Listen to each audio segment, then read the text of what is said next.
Bonjour à vous. Alors ça y est, c'est la dernière ligne droite avant les écrits, donc je sais que c'est un moment un peu stressant. Souvent, on peut se sentir débordé, on ne sait pas quoi réviser, on peut ne pas être productif. Bon, on réagit pas tous pareil, hein, mais c'est le plus courant, on va dire. Alors c'est pour ça qu'aujourd'hui, on va essayer de faire un peu des hypothèses sur ce qui pourrait être révisé là en dernière minute.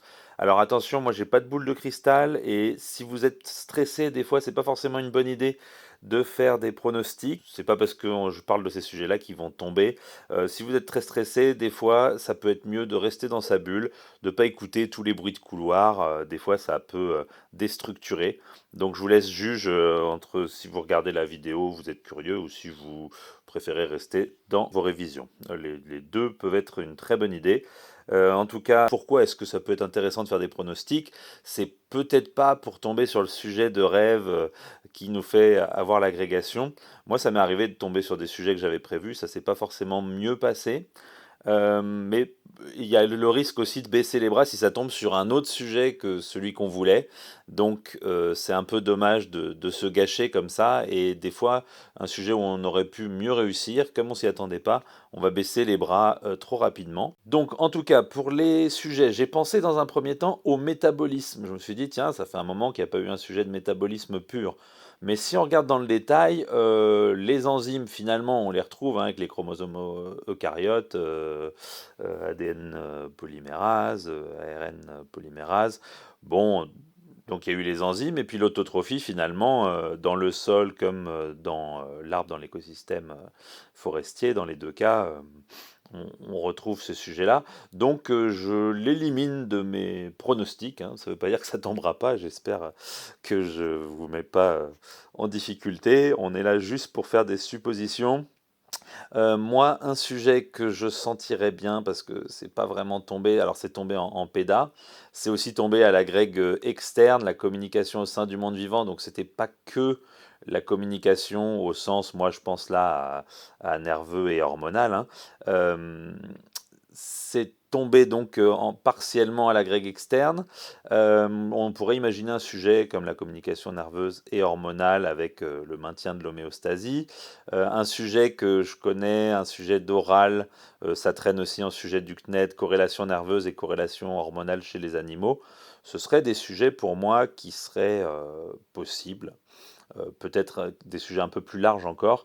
Donc je prends pour le rapport de jury d'agrég externe pour éviter les grosses erreurs, parce que pour moi c'est l'intérêt de faire des stats, on ne va pas apprendre par cœur les sujets là maintenant à quelques jours des épreuves, mais voilà les erreurs les plus fréquentes, par exemple le fait de ne pas parler du codage, le fait aussi d'oublier les expériences, hein, c'est ce que je vous ai dit, moi ça m'a sauvé la vie à mon agrég sur le sujet où je pensais que c'était fichu. Voilà, quelques idées si jamais ce sujet-là tombe, et sinon je vous renvoie vers le rapport de jury ou quelques schémas à connaître qui peuvent être sympas. Pour ce qui est de la géologie, ça pourrait être le métamorphisme.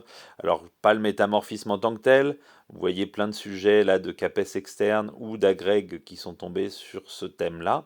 Ce que j'ai mis entre parenthèses, hein, c'est moi qui l'ai rajouté. Donc on pourrait imaginer un sujet, le métamorphisme, marqueur de la dynamique de la lithosphère. Pourquoi pas? Ça mélangerait un peu les deux thèmes parce que vous n'allez pas avoir un thème descriptif, tout ce que vous savez sur le métamorphisme, hein, ça va être forcément à resituer dans des contextes. Donc ça serait un sujet possible. Et sinon, pourquoi pas le sujet des ressources géologiques, qui est tombé au CAPES externe 2017. D'ailleurs, j'adore ce rapport de jury. Je vous mets là le QR code, je mettrai peut-être le lien en commentaire, faut pas que j'oublie. Et sinon, à la grègue externe, c'est partiellement retombé avec les ressources minérales. Bon, bah là, par exemple, s'il y a un schéma à connaître, ce serait le schéma de Goldschmidt. Voilà, et sinon, pourquoi pas le climat. C'est quelque chose qui est très présent dans les programmes du lycée, notamment en enseignement scientifique. Et on a plusieurs fois là, la grecque externe, en 2024 notamment. Et puis bon, là j'ai donné quelques sujets de rapports de jury qui peuvent être intéressants à consulter. On pourrait imaginer un sujet, les variations du climat terrestre, mécanismes et archives. Ça permettrait de lier plusieurs thèmes. C'est un sujet bien large pourquoi pas quelque chose comme ça? Donc là aussi, peut-être apprendre quelques schémas, c'est pas le moment de réviser tout le sujet, mais réfléchir à un plan ou quelque chose comme ça peut être intéressant. C'est déjà terminé, donc je vous dis, à bientôt pour de nouvelles vidéos et je vous souhaite bon courage.